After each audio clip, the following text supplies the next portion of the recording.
Welcome, everyone, to another Planetary Gig Talk podcast. I'm Jefferson Glassy, your host, Chief Spiritual Dude of the Planetary Gig Society, whose mission is making connections through music with the intention of bringing peace and harmony, coherence, and a better world the best we can. And I have to say, I'm really pretty excited and even proud, too, today, because this is the 150th Planetary Gig Talk podcast, and I could not really be happier to be able to have the opportunity to talk with amazing musician, amazing human person, full of insight, full of all kinds of good stuff, the Hands of Soul, Joseph Wooten. Thank you so much for joining today, Joseph. It's my pleasure to be here, Jefferson. How you doing today? Yeah, I'm doing great. Never been happier in my life. That's good. That's Yeah. an important stat. Yeah. So just a tad bit of the background on this is I've sort of been focusing on peace and what do you do about peace? You know, how do we make a better world? And I don't have a very big platform, and I was a lawyer, but when I read Victor's book, The Music Lesson, in probably 2015 maybe, probably 2015, that just showed me, man, music is a path to peace. And so I thought, this is something we can do. And we started Planetary Gig Society actually in 2016. So it's 10 years old too. And I knew I wanted to talk with Victor, but I didn't know anything about a podcast. So I just started figuring it out and interviewed my guitar teacher first, and then another friend and another friend. And Victor, when I saw him after a show, and he said, sure, I'll do a podcast. Let's figure out the time. Well, there wasn't really a time. It was very difficult. So I realized I needed to go to Wooten Woods. I needed to go where he was. And in 2018, I interviewed Victor there at Wooten Woods, and it was the 50th podcast that I had done. And then that opened so many doors, just being at Wooten Woods and all that. So many doors, so many people. I also interviewed later Bob Heminger and Dave Welsh and Michael. And I mean, it just amazing. And then I was at Spirit of Music Camp again in the next year, 2019, and Roy was there. And so I said, hey, would you mind doing this? Is going to be the 100th. So your brother Roy was the 100th. And as I was coming up on this one, and I was going a little faster in the beginning, but as I was coming up on 150, I just thought, well, this is something I just have to ask Joseph if he could do this. He's the numbers guy. He makes sense of all things, and so it's really special in that regard. And I'm so thankful for Victor and Roy and you and Reggie and all that you put out there, the doors that have been opened, the insights, the knowledge. So I really am appreciative. Well, it's my pleasure. It's my pleasure. Let's jump in. Yeah. So, I always like to ask the guests, how did music come into your life? When did music tap you on the shoulder? And of course, we know a lot about the Wooten brothers' history, and I've heard Victor talk about, getting a little bass or ukulele or something in his hands when he was 1 or 2. But I don't remember if I've heard your specific story, what age were you, and did you start off with keyboards, or were you banging on things with Roy, or what was the story of how you came to music, how music came to you? Victor is the youngest. I'm second to the youngest. Rudy, Roy, and Reggie are 3, 4, and 5 years older. Now, Rudy's our late brother that used to blow saxophone. But they grew up that close because they're, like Reggie and Roy are 10 days inside of a year. They're the same age for 10 days. Wow. They're born so close together. And Rudy was only 13 months after that.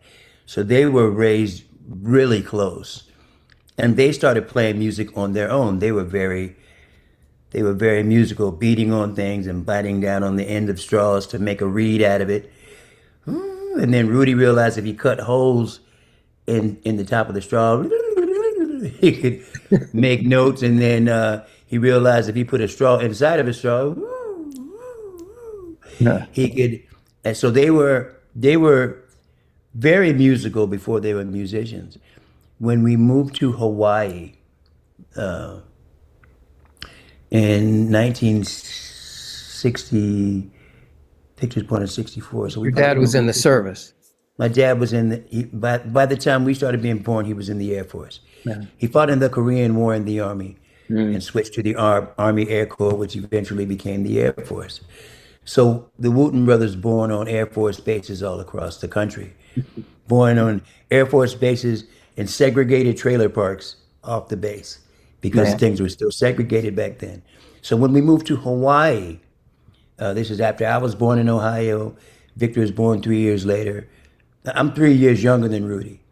So I was born in Ohio. 3 years later, Victor's born in Idaho. And in probably about 1966, we moved to Hawaii.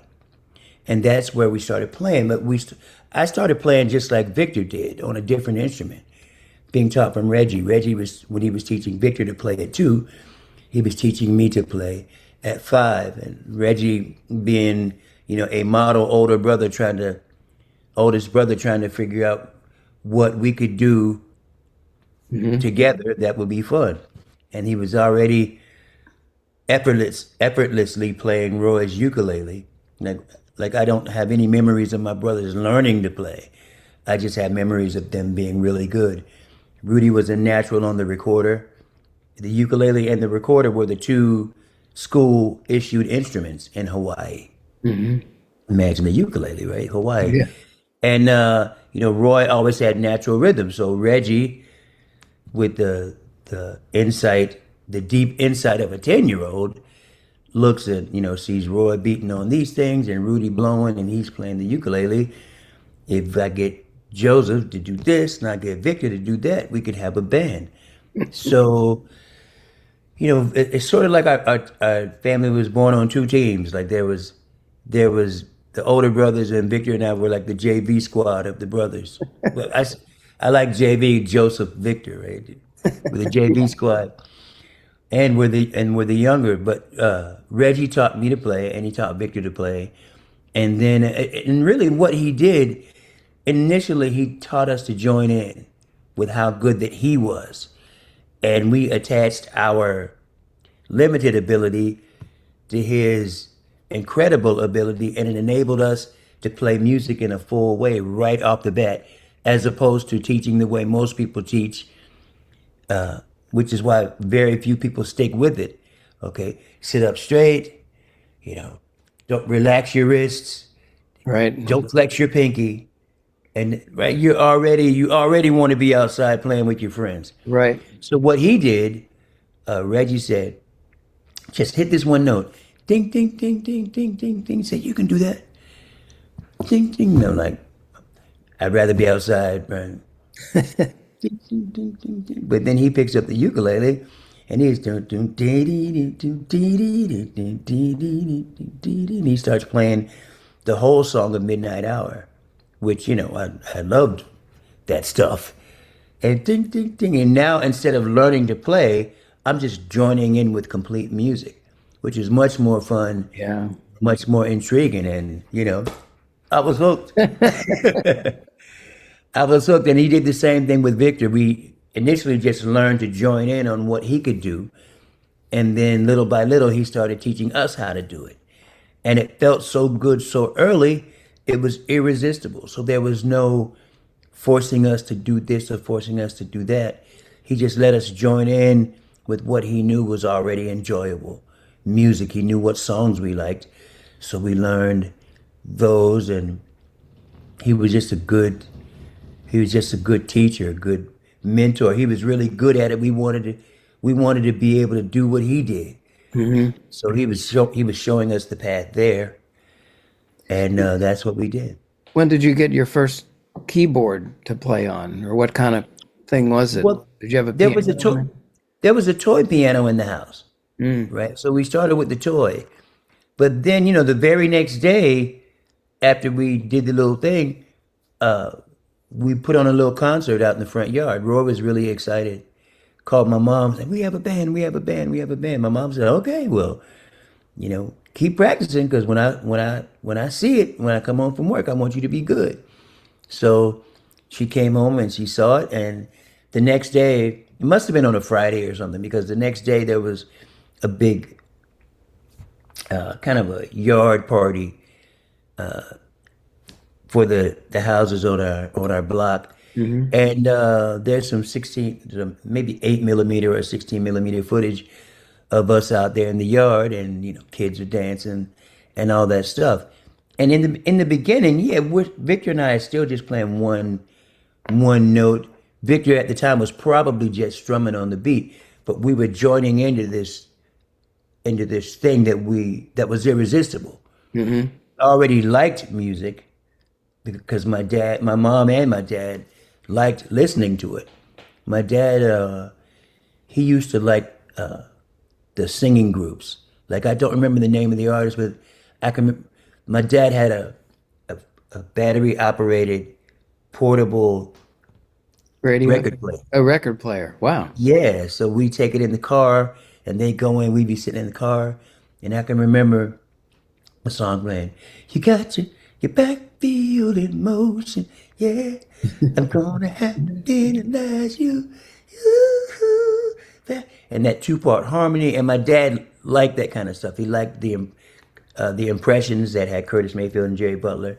He liked that stuff. And my mom, especially on the weekends, you'd wake up and you'd hear Mahalia Jackson and Nina Simone. She loved Nina Simone. She loved Mahalia Jackson. So we were already, and then we lived in Hawaii, and there was all kinds of radio playing because all kinds of people lived on the base.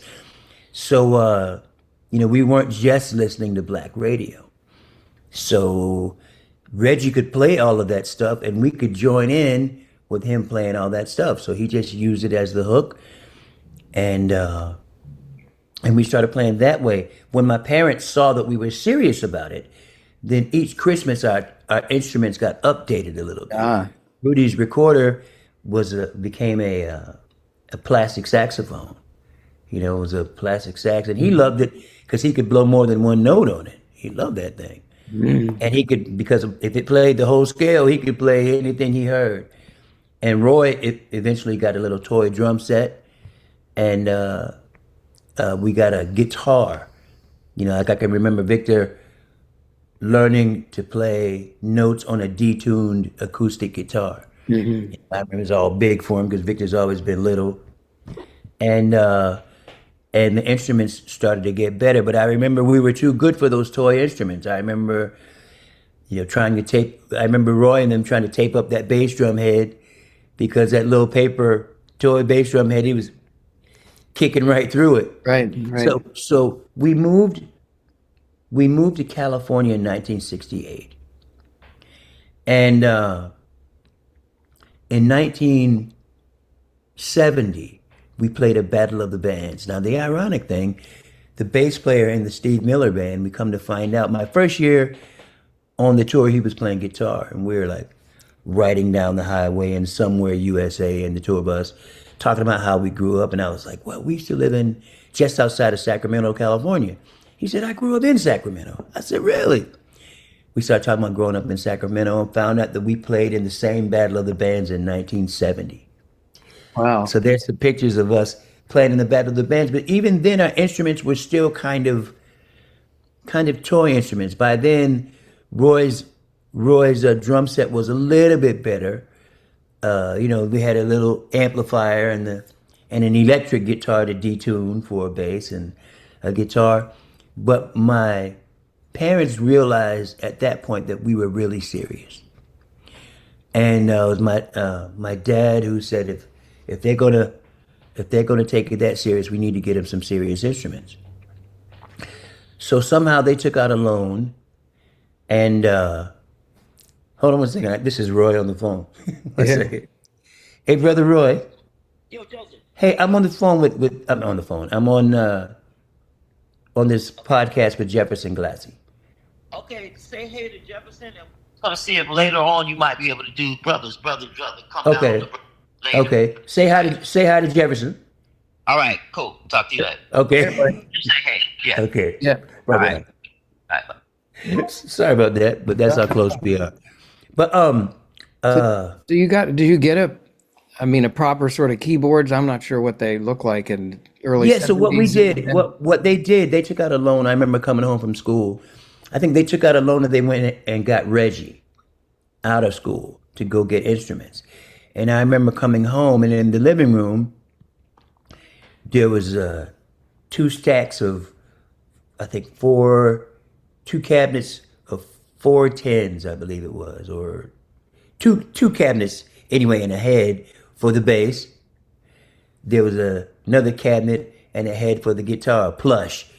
The plush cabinets back then, they were like the upholstered amps. Mm, And then there was a custom cabinet for Rudy to blow. It wasn't quite as upholstered as the plush. And then there was an organ, the Vox organ. You'll remember them because they had the black natural notes and the white sharps and flats. mm, The colors were reversed, wow. Huh. and with the S bar on the side, and so I was playing a real organ at that point, and we had the same kind of PA system. Rudy had gotten a real saxophone at Christmas time, and so we started playing better gigs. We were playing nightclubs, officers' clubs, because my parents were working for the military, and How old were you then? You were like 8 or something? I About was 8. Victor was 5. Yeah, we opened for war in 1970 also. wow. So Victor was still in kindergarten. I was 8 years old. Victor signing autographs. He had just learned to write his name. He just signing autographs with this word he just learned to write. But my parents realized that we were doing it, taking it seriously. So they started giving us the tools to take it more seriously. I think there's some footage of my dad basically saying, if they're going to be taking it this serious, then we need to get seriously Yeah. behind them. So he bought the gear.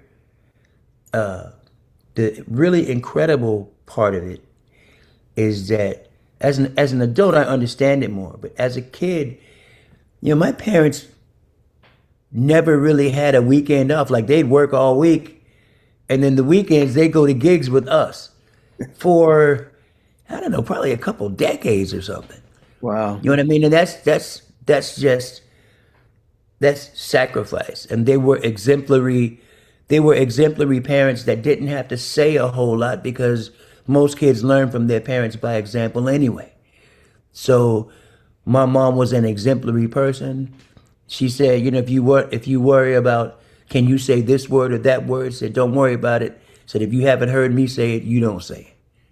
It's much easier than giving us a list, Yeah. right? So Yeah, they I've just got behind. heard a lot about your mother from Wooten Woods. Yeah, yeah. You can't really talk about the Wooten brothers and not Yeah. talk about parents and my mom. But did you take lessons ever? Did you ever take lessons with somebody, or was After it just learning yourself and with figuring things yeah, out? we were self-taught in the beginning, but the same way when we realized we're going to be doing it for real, then we started learning to read and write and study with other people. So my biggest study with somebody else was a jazz instructor that my brothers had when they were in college. I was still in high school.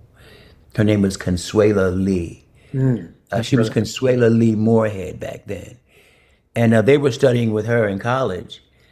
And I was fortunate enough to get some study with her from high school, and she taught me about voicings and some things to learn to elevate my playing. I took one classical lesson, and it was just like you figured it would be. She was, sit up straight, relax your wrists. We're going to start with the A minor scale. And in my head, I'm thinking, I just took a solo in A minor last night. You know what I mean? I know this scale pretty well. I was burning that thing up last night. And we start da da da da da da da da da. You know what I mean? And I took I took one when I realized that wasn't before we got to the part where I wanted to be. It's going to be like way too long. Yeah. So yeah. So have we all had instruction? Yes. Yeah, and so then the trajectory, because I didn't mention, but you're sort of one of the people in the world who doesn't need any introduction, but you played 30 years with Steve Miller Band. So what between, high school, college era, and then I know you were playing with the Wooten brothers and whatever, but then you end up with Steve Miller Band. How did you get to that point? And that must have been an Well, incredible time, 30 years. well, very, very much so. It's so we started making money in California. Open for War. We opened for Curtis Mayfield as children. In 1972, we moved to Virginia.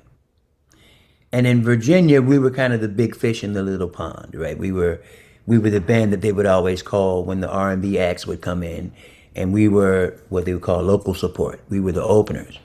So we opened for the Temptations and Ramsey Lewis Oh and my Stephanie gosh. Mills and all those people. So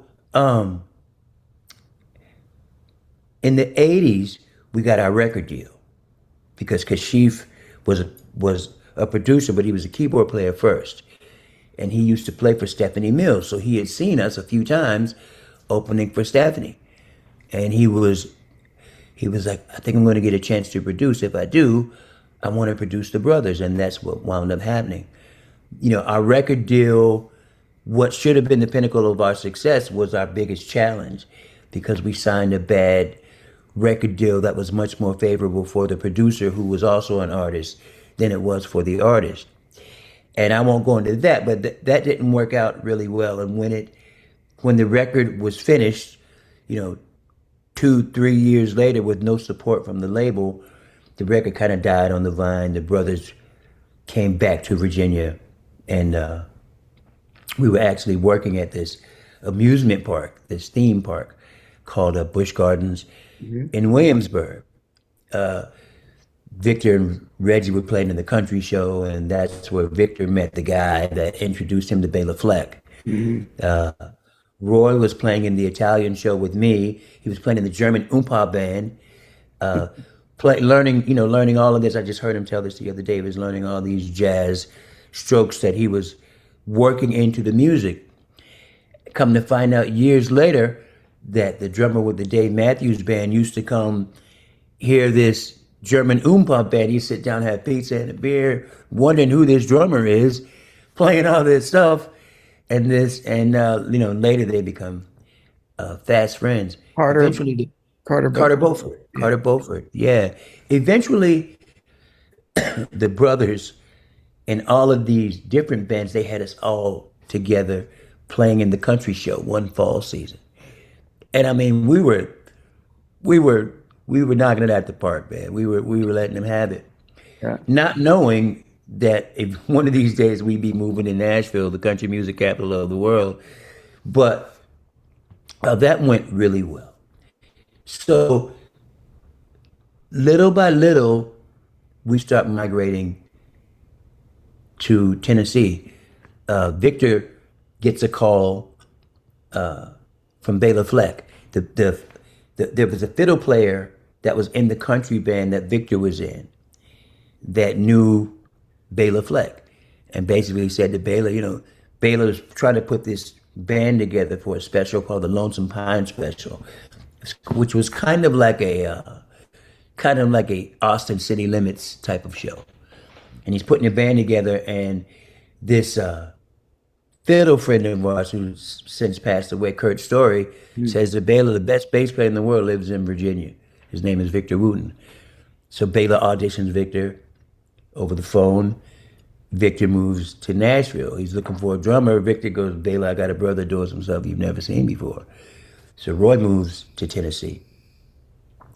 There was a guitar competition. They called it the Wang Off Rock Guitar Competition. Victor was going to enter it on bass.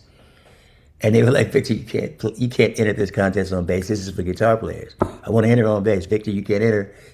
So Victor's like, okay, I got a brother. So he called Reggie, who at the time was living in New York. Reggie comes in and wins the competition. So three brothers are in Nashville. Um, there was a woman named Alice Randall who was scoring a movie that was going to be called Mother Dixie, and she needed somebody to sing the title song, and she didn't want one of those country voices. So she asked Victor. Victor was like, "I'm not really the singer, but I've got a brother."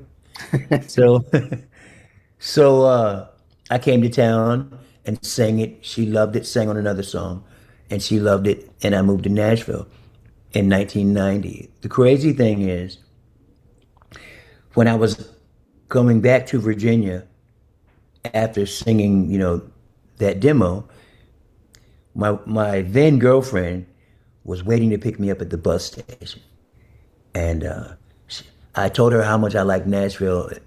We may want to move at some point, and she was sitting waiting to pick me up in the Datsun 210, and looking for a sign that we. And as I got off the bus, right in the parking space right next to her, pulled up a U-Haul truck with Nashville, Tennessee on the side. No So I coincidence. put, how's that for a sign, right?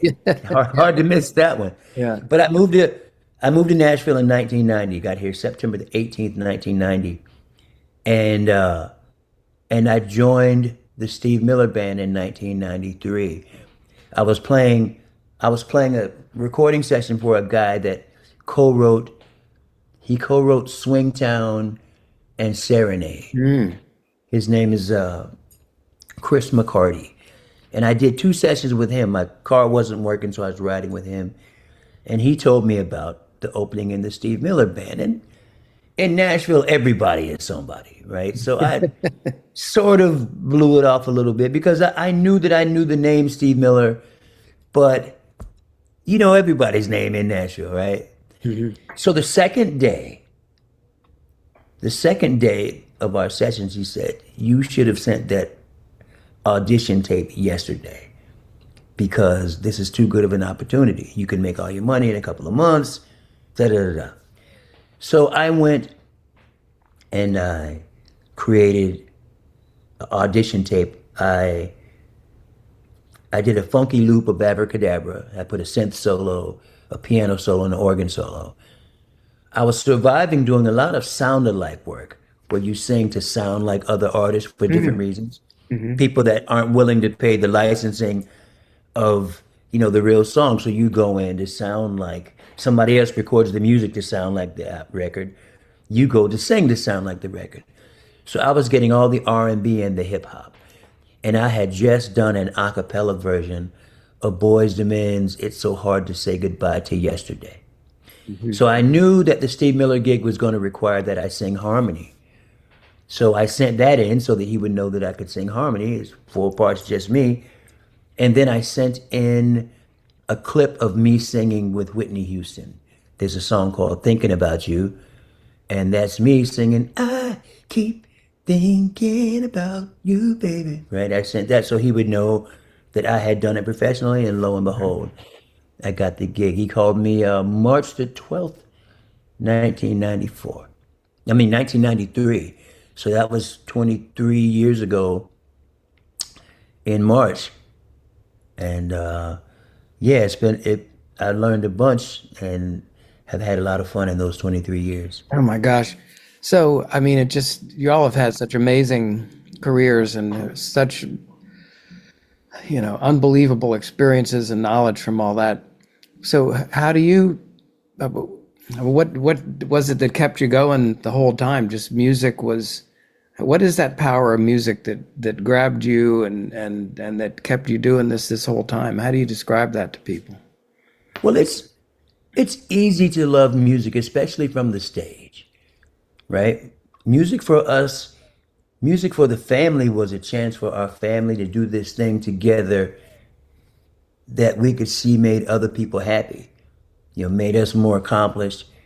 The more accomplished we got, the better that they felt. And that's easy to be attracted to. Like, I can understand why a person wants to learn to play guitar. Once you feel what applause feels like, Mhm. right? That's easy. What's harder for me to understand is what makes a person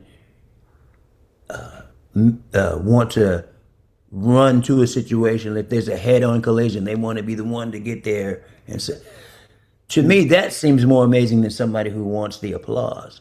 Mhm. For us, we just knew that it was fulfilling. There's a quote by Mark Twain says, "The two most important days of your life are the day you're born and the day that you find out why." Well, we always knew and were able to live what we knew we were born to do. So even on a day that you would consider a bad gig, maybe nobody shows up or whatever, whatever, we knew that we were doing what we were born to do. We knew that it required discipline. We knew that we were something special in that all the other brother bands needed a band. We loved the Jackson Five. The Jackson Five needed a band to perform in front of. We were the band. Yeah. The Isley brothers needed some extra instruments. The Chambers brothers needed some. The Osmond brothers needed some, and we were the band. And we knew that we were good at what we did. We knew that we were something special. We weren't arrogant with it. My mom made sure of that. That her famous quote about what does the world need with just another great musician? We have plenty of them. We need more good people. We need more Right. great people. So we were striving to be great musicians and great people. And if it's easy to stay the course there. We knew that we were doing what we'd be doing for the rest of our lives. Music is how we identified ourselves. But in a larger sense, what makes music so intriguing is that music is the sound and the feeling that we get when we take disorder and we present it to intelligence, which figures it out and gives those components of disorder a beautiful path forward. Mhm. I mean, that's even beautiful to say, Yeah. but to experience it, it triggers something in us that's innate. We want to be part of that beauty, and music lets you know that you're part of it. You don't know that's what it is, but that's what it is. If I if I play a beautiful song off the piano, that's easy to feel that beauty. But if I remind you what I make music from, if I press all those keys down, it's a giant calamity, it sounds like. It sounds like a mess. So when you hear music from this mess generator, it something in you recognizes the power of creativity that takes that takes a mess and turns it into your favorite song. That takes it's the same thing kind of when you eat a beautiful piece of fruit. It's taken the nutrition from the poop of a pea of bunch of animals Yeah. and through the magic of life has Yeah. turned it into this thing that tastes better than anything you could have done yourself. Something inside you recognizes that you're part of something beautiful and powerful.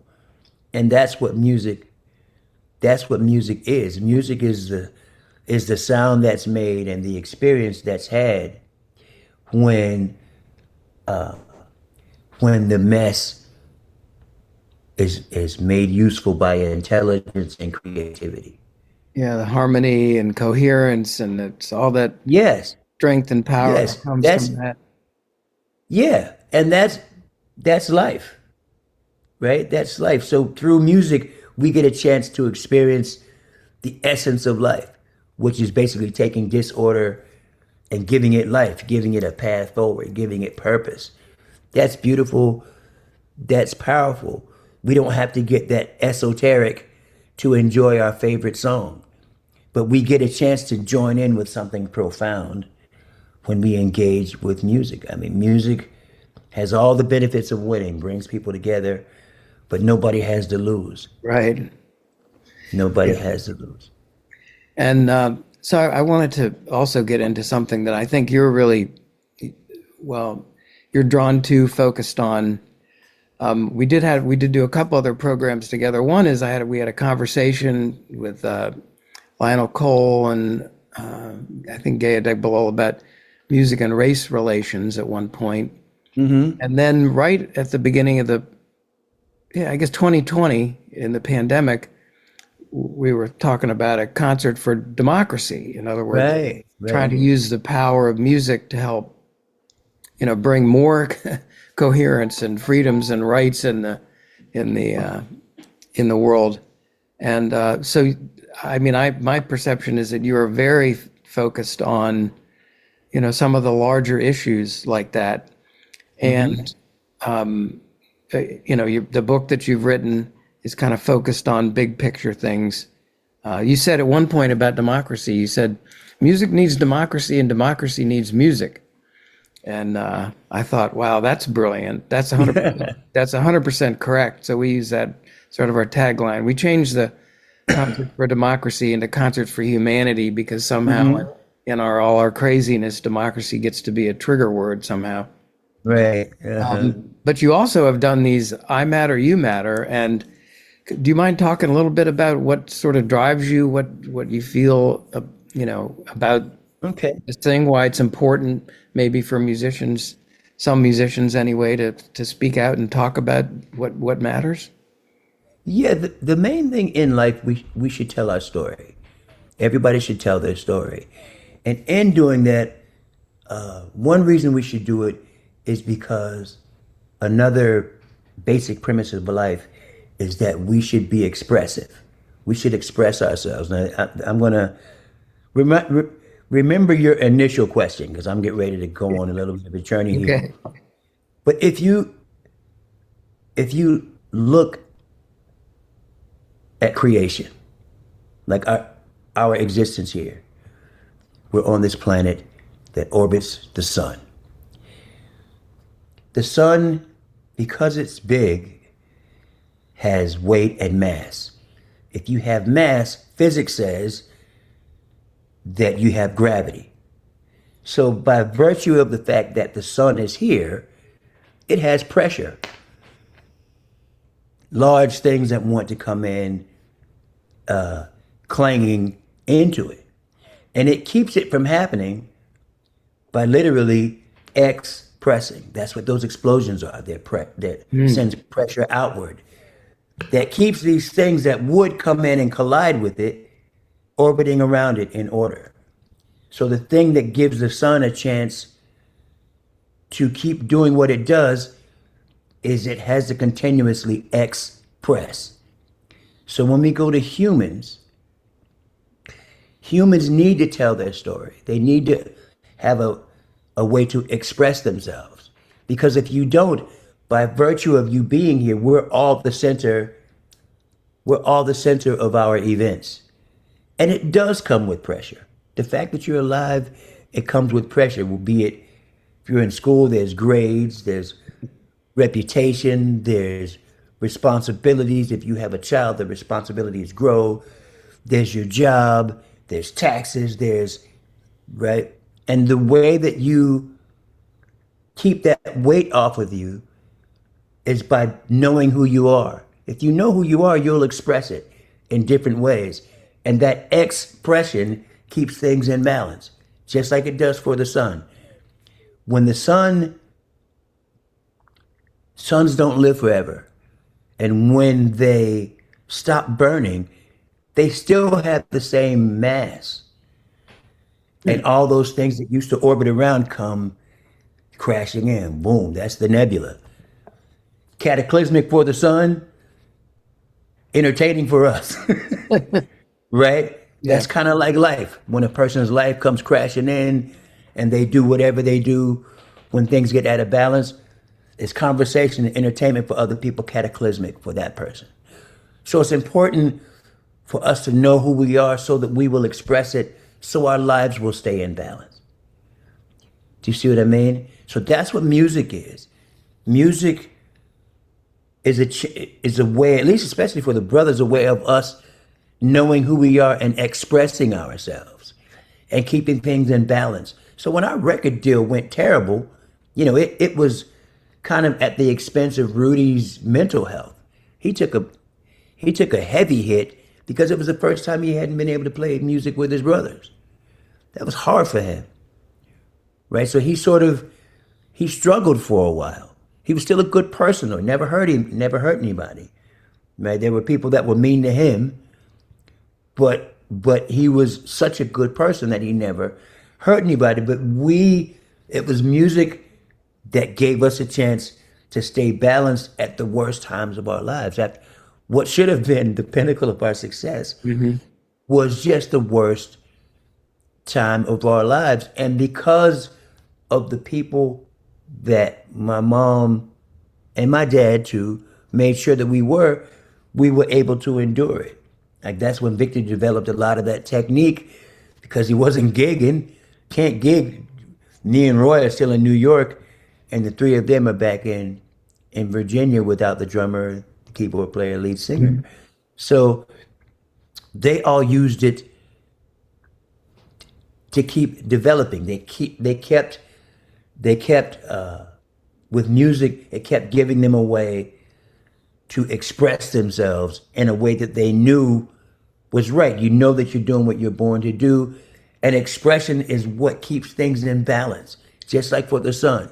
As long as it keeps expressing, everything is in order. For us, music was the same way.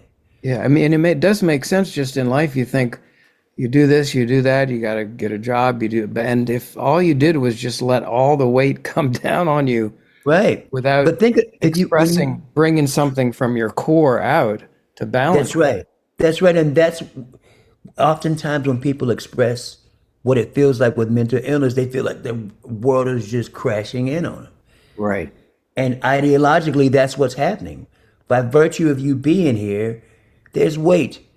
Nobody is here just without responsibility. Even then, you have to eat, or if you don't have a home, you have to deal with people thinking that you don't belong in whatever the space is. I mean, every life has weight, and you counteract it by being able to express it. Is why being able to express, know who you are, and be able to express. And it's the reason why, like, you'll see some homeless people, they're happy as can be. They got it in balance. And some, it's the worst days of their life. But it's important. It's important for everybody to be able to know who they are good enough to express it. And that helps to keep things in balance. And that feeds right into music, because music is expression. Right. Music is expression that takes the components of life that would collide without order and puts them into order. And to be able to experience that in whatever form or fashion is beautiful. Yeah, I heard Roy say one time, well, when you find your voice, boy, that's it. That's it. Yeah. But that's exactly right. The reason is because in this circle of life, in any circle, circles revolve. If things are on that circle, like we're on this revolving planet, we don't go flying off the planet because we're connected to the center. Right? So let's take a look at what the center is. Our planet is made stable by the equator and the polar axis. What is the equator? The equator is a force that is 0% longitude, but it's 100% latitude. Right? It's nothing, but it's everything. Wow. The polar axis is totally opposite. It's 100% longitude, but it's 0% latitude. Where literally, mathematically, 0 is equivalent to everything. And where those 2 points meet in the center of the circle is what makes the circle possible. All a circle is a geometric shape that lets you know there's an existence that you can't put your finger on. But here's proof that it's there. You can't put your finger on it because it's nowhere and it's everywhere. Now, that doesn't, as a concept, it doesn't really make sense. But when you think about our life as an experience of numbers, I'm 64 years old. I was born December 15th, 1961. I'm probably about 170 pounds, maybe 168 because I haven't eaten yet. Everything is numbers. But every number is an expression of zero. We don't think about that. 1, 2, 3, 4 is really 0, 1, 0, 2, 0, 3, 0, 4. Wherever there's a number, there's a zero that makes that number possible. Zero doesn't need a number zero doesn't need a number to exist. But numbers help zero to be specific. Okay? Yeah. Yeah. So we're here. The only reason we have a chance to do anything is because of zero. I had somebody at the camp one time. I was talking about nothing is everything, and he said he came up with the term zero is the neverything. I really like that. Yeah. But what we experience are aspects of zero.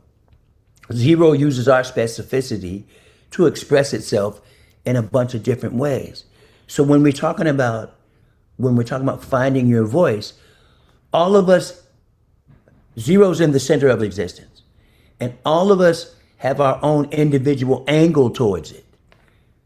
Right? We all have our individual angle towards it, but we all express essence from the center of existence. But we all express it our own way. Right.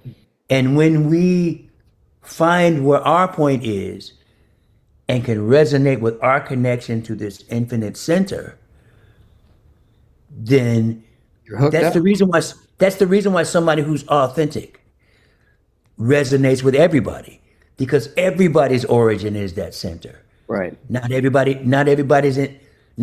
knows their connection to the center, but everybody's connected there.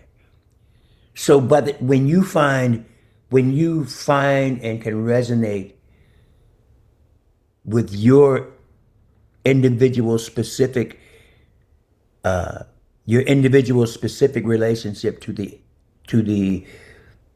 center of creation, that's powerful. Yeah. That communication, that whatever that word is, that connection, that conscious connection is powerful.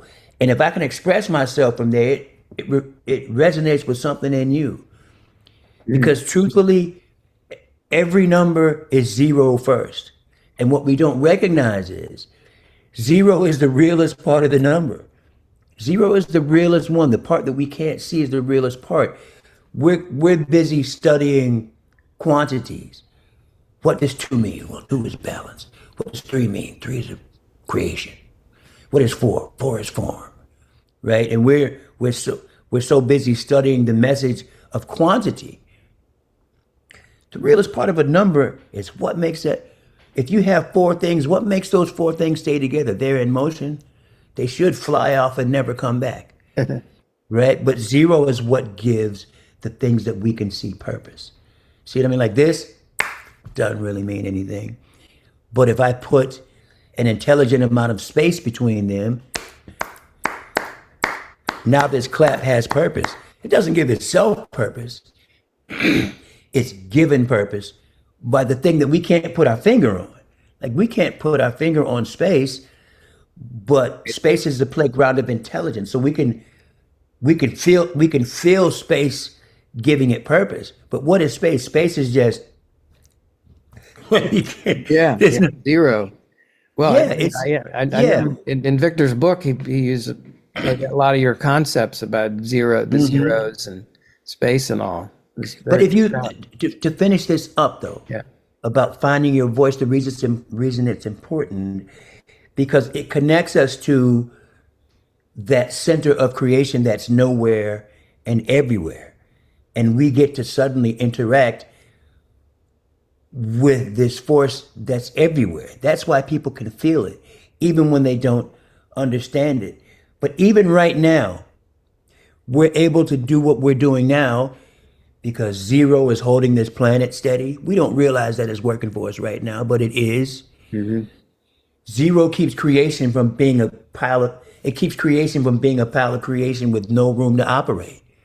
Zero is space, so that's opportunity, right? The bully that says, go ahead, man, throw a punch. Nothing between us but space and opportunity. Doesn't realize how Mm. profound he is. Zero is the room to operate. Zero is stability. Zero is where we get creativity from. Zero is where we're allowed to put our intelligence. Right? With I do a thing in my motivational speech. I go to the piano and hit all of these notes. They're like, "What are these notes?" And I said, "These are all the notes to the national anthem." Like, why? How come nobody's got their hand over their heart? And the reason is because there's no spaces. Yeah. Spaces is what turns a pile of notes into music. The use of space is what turns a mob of people into a civilization also. If we would just put intelligence in the space rather than compete over it. Yeah. That makes sense. It's really profound. So you've the the question I was asking was, you say what you talk about the bigger picture, like the I matter, you matter.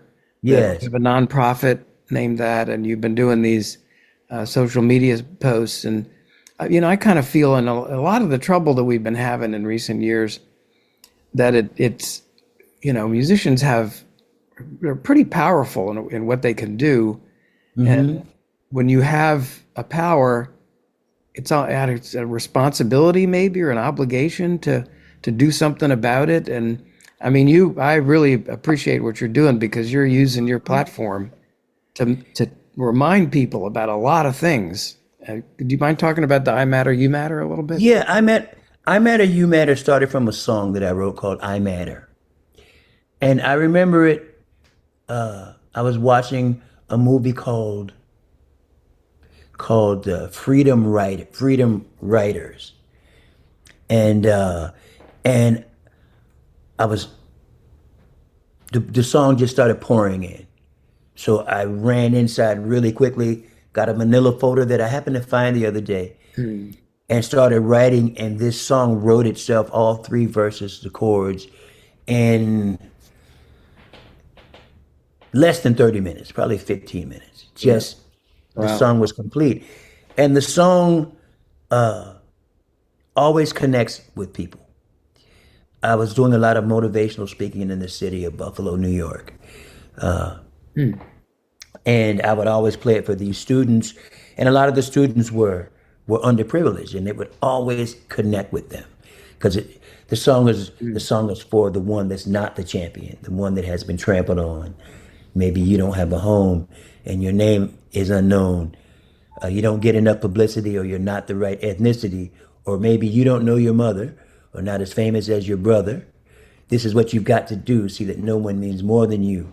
And even when you're fed up, you've got to keep your head up and say, I am here, and I matter. And goes on, talks about the struggling single mother, the chemically addicted, the physically constricted, the wrongfully convicted. And it would, especially for people that are going through struggles, it connects with them because very seldom does music speak to them. So I saw the power of the song. The song went to the website. The website went to the foundation. The foundation goes to the concerts. So, I realized I matter is a term that helps people connect themselves to their voice. We talk about finding your voice. If Right. you say that you matter, that means you recognize that you have your specific point of importance, which is the beginning of connecting yourself to that all powerful center, finding, quote unquote, finding yourself. You find the self that connects to everybody else too. And you try to give them the benefit of all of that understanding without them having to understand all the concepts. Do you see what I mean? Yeah. I've studied it a bunch, so I write the song that will help you feel it, even if you don't understand it. And that's what it's about. So from the song to the website to the foundation to the concerts, I do a daily I Matter, You Matter message.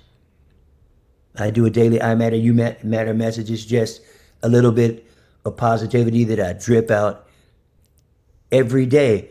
And it has, some days it has thousands of thousands of connections. Some days it's just a few hundred. But if you remember that the part that connects to every part of the circle of life is from the center. So what I'm trying to do is donate properly back to the center, knowing that that's where it connects with everybody. It's easy to go, well, I only got 300 views. I only got 400 views. It didn't reach that many people. It doesn't really go like that. Right. It doesn't only go linearly in a line like that. Like there are people that have a powerful donation back to the center that makes the whole world a little bit kinder, not just person to person, but by what we're donating back to the center.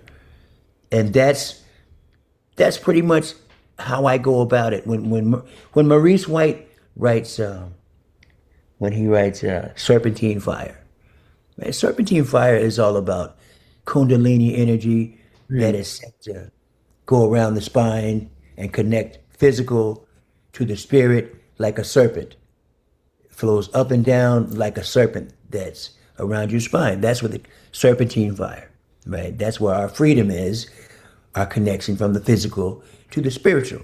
So he writes Serpentine Fire, there's a great beat on it, and people enjoy the benefit of what he knows without having to know it.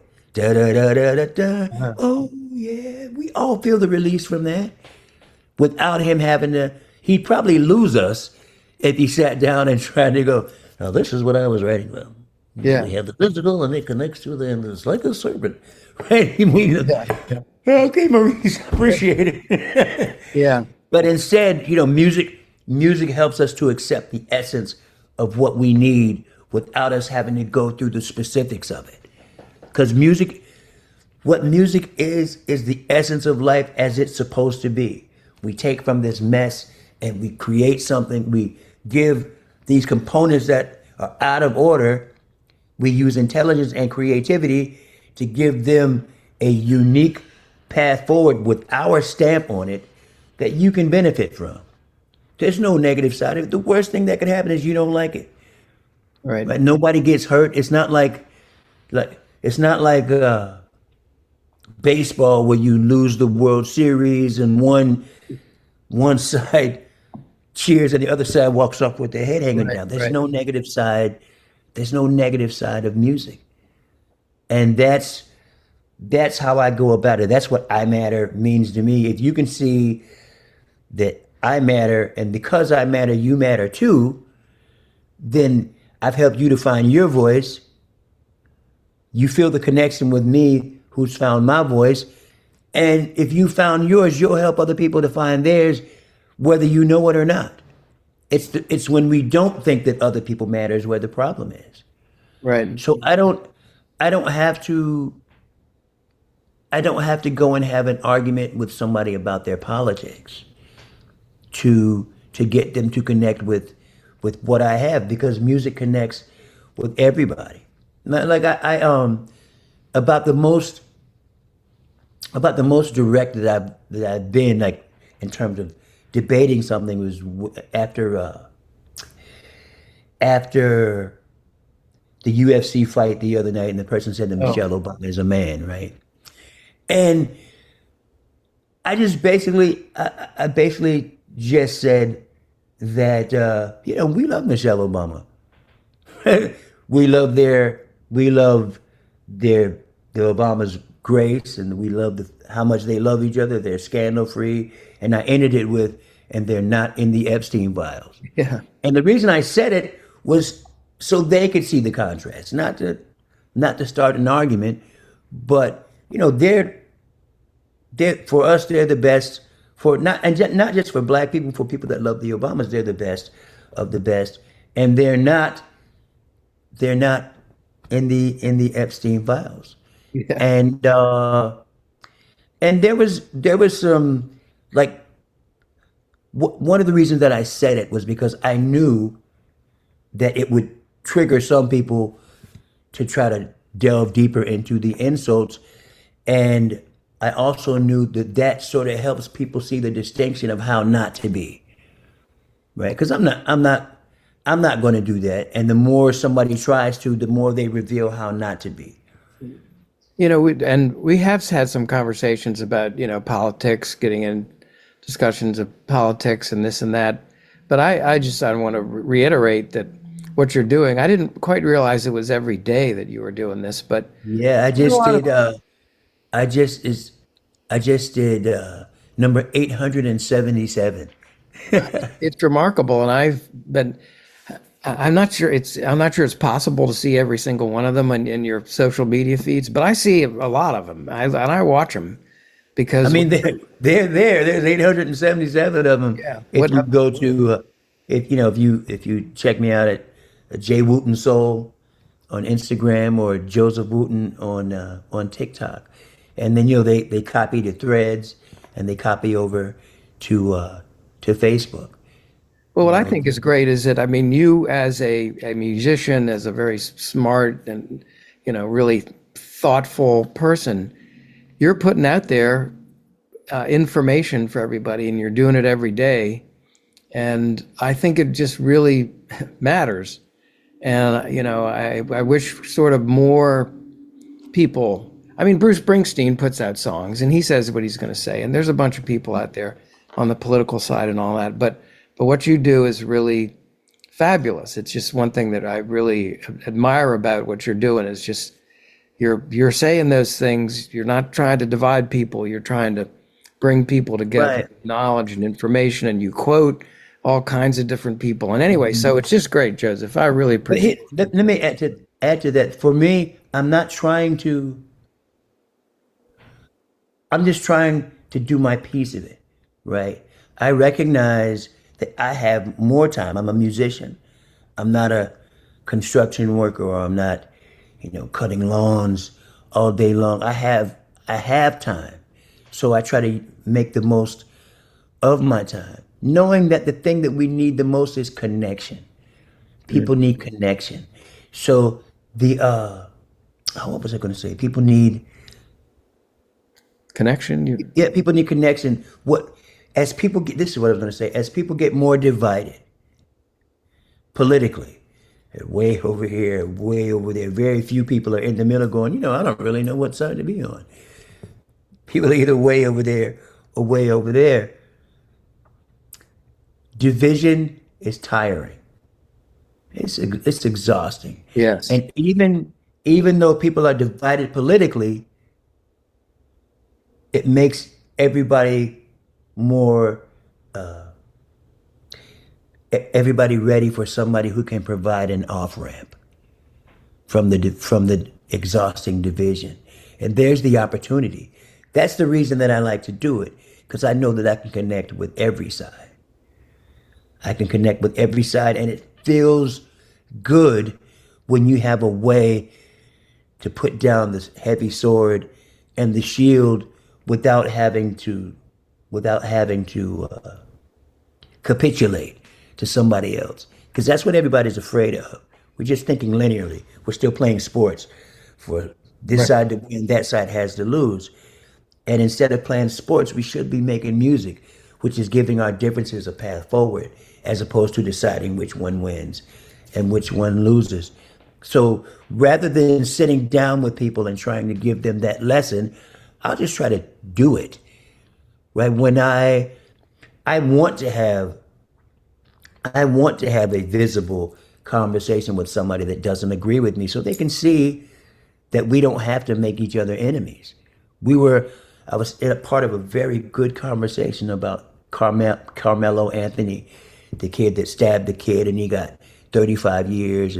But we find out that the witnesses that could corroborate his story never got a chance to testify, and they tell a whole different story than the one that he got convicted from. So it's looking like maybe he gets another trial. I don't know, but we were having a very substantive conversation about it, and not everybody felt the same way about it. But we weren't insulting each other and vilifying each other over it. And I want people to be able to see that. Yeah, Because being divided is exhausting, and there's a way not to it be. totally is. And you're showing people that there are different perspectives. And, I think, gosh, we're all living here on this planet. A lot of things are happening that affect everybody. We should be able to talk about it. We should And be able to, but you can. I don't. Sorry to cut you off, no, no. but it's much easier. It's much easier for me to be balanced because my life is pretty balanced. Do you see what I mean? If you live in an unbalanced life, if you're living a life where oftentimes you're the victim of this, or or you feel the victim of this, or the victim of that, you can understand why some people don't feel balanced. And the toughest part of it is being able to understand where somebody comes from, even if you don't agree with them. There's the challenge, right? If you really don't like MAGA, right? You don't like Make America Great Again, and like again, when's again? Like where in the past do people other than white people want to go, right? That's my question. Like where in the past, where does this again apply to? I still have to understand that people who are MAGA, especially people who are extremely MAGA, they're extremely MAGA for a reason that needs understanding. They got there some kind of way. Or there are people that are just extremely liberal. They got there some kind of way, and we need to understand each other so that we can get ourselves out of it. But if the only people that you can talk to are other people that think like you, well, I can't talk to them. You're part of the problem. Yeah. If division is part of the problem and you can't talk to the other side, it's like being in traffic. This traffic is terrible. Well, you're part of that traffic. You know what I mean? That's right. It's not just them. Yeah. Yeah. You're one more car on the road, and that's the challenge. That's easier to do by doing it, by letting other people see it done, than by saying you should do this, you should do that, you should do that. Because seldom are we as right as we think we are. Yeah. But you're also showing everybody that we have so many commonalities. I mean, we are Right. just, people here on the planet. We have a couple of Planetary Gig Society programs. I go around when I get to travel places like overseas, whatever. I try to find a musician and talk with them about the kind of music they have.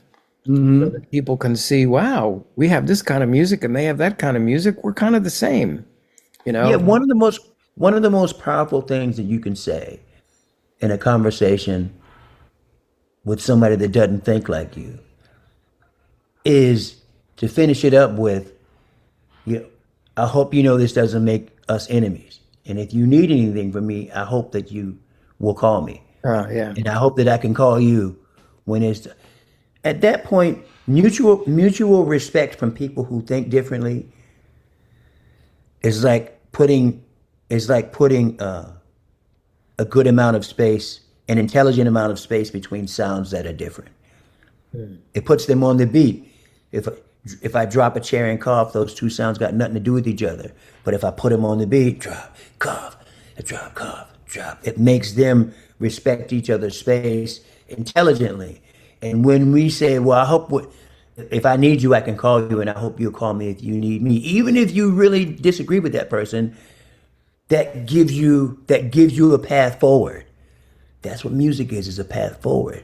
Yeah. An argument is we're still playing sports. Somebody's got to win, somebody's got to lose. Yeah. Yeah. Sports is entertainment. Sports is a game.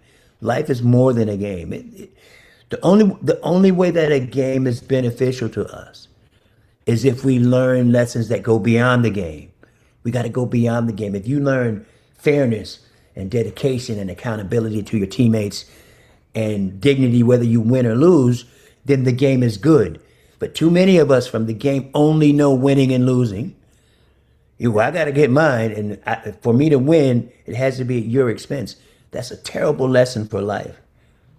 Music makes something that's good for everybody. So to turn that argument, to help change that argument from competition to creativity, finish it with or sustain it with, I know we don't see things the same, but if you need me, call me, and I hope that I can do the same thing with you. That changes things. That changes things. There's that person that does the TED Talk. He's a black. He has a big belly. Plays boogie woogie piano, and he had conversations with the then Grand Wizard of the KKK, who over time realized that black people weren't so bad like he thought they were, and he winds up turning in his robe. Yeah, Well, Daryl this Davis. guy has done that hundreds of times. Daryl He has Davis. hundreds. Daryl, Davis. okay, I need to memorize his name. Daryl Davis. But he's shown by putting respect in the space instead of competition that other people, he didn't show them that they were wrong. They learned that they were wrong. Right. They learned it on their own. And that's how we do it. Too many of us, that's why politics will never solve it. It doesn't mean that politics is not important. Elections are important. We need to have leaders. But they won't solve it because politicians, a political contest always creates new losers. Yeah. We'll never get everybody across the finish line creating new losers. But with music, music has all the benefits of winning without people having to lose. Music is the opposite of sports. Music is a path forward for all the players. It's Right. not like these select players get to win at these players' expense.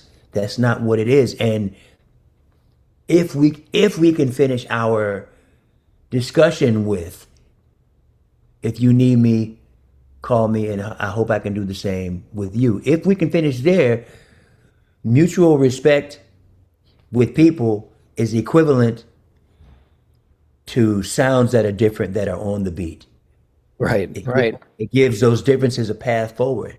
To make music with people, it's with mutual respect. That's the equivalent of rhythm. Yeah. So it's so interesting talking with you and hearing all this, and I really appreciate what you're doing. Where are you going from here? What's on the horizon Well, for let's you? see. The Wooten brothers are going to be playing in the Northeast, I think on the 24th, and we had 24th of this month, we head into Canada, and we're playing there. You can find all of this. You can find on thewootenbrothers.com. Also, we'll be going to Europe this summer. I think we're going to Asia in the fall. Wow. Every year I do a birthday/Christmas concert. This year it will be December the 3rd, even though my birthday's on the 15th.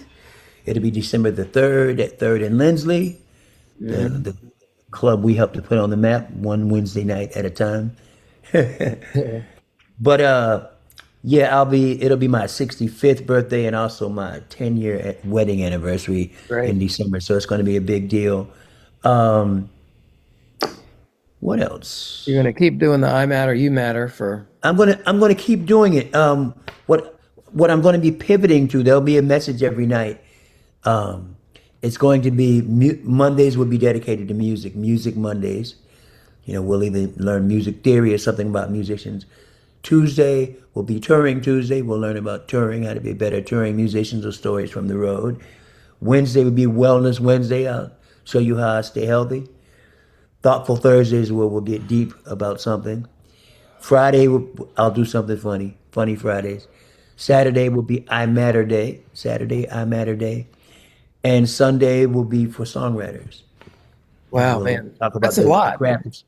That, It is, but I mean, it's kind of the same thing I'm doing now. It'll be more specialized. I don't know that I'll be able to do it and the new social media and the new I Matter yeah, yeah, every day, but I will still have some of those. yeah. But Well, again, just drip, drip, drip, dripping some more positivity and some more goodness into the world and into the center, knowing that the center applies to everybody. wow. Well, that's amazing, Joseph. Thanks so much for taking the time to talk about all this and all the things that you do. It continues to inspire me, to keep doing these things and doing what I'm trying to do. And just again, thanks to you and Victor and Roy and Reggie for all that you've done for humanity. Your mom had some good, He did. thoughts He did. and directions for you all, and it really has paid off. And there's so many people who appreciate that. Well, you're doing a good thing, Jefferson.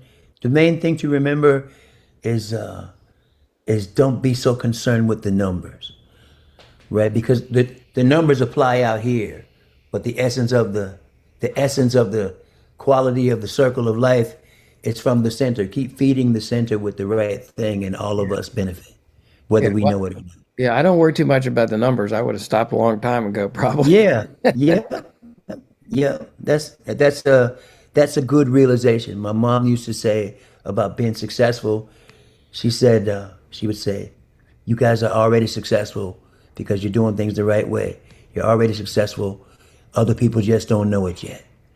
And sometimes your success, other people don't find out about, but they still benefit from, because the quality of your person increases the quality of this whole existence that we're participating in, whether we know it or not. Yep, I believe that. Whether we know it or not.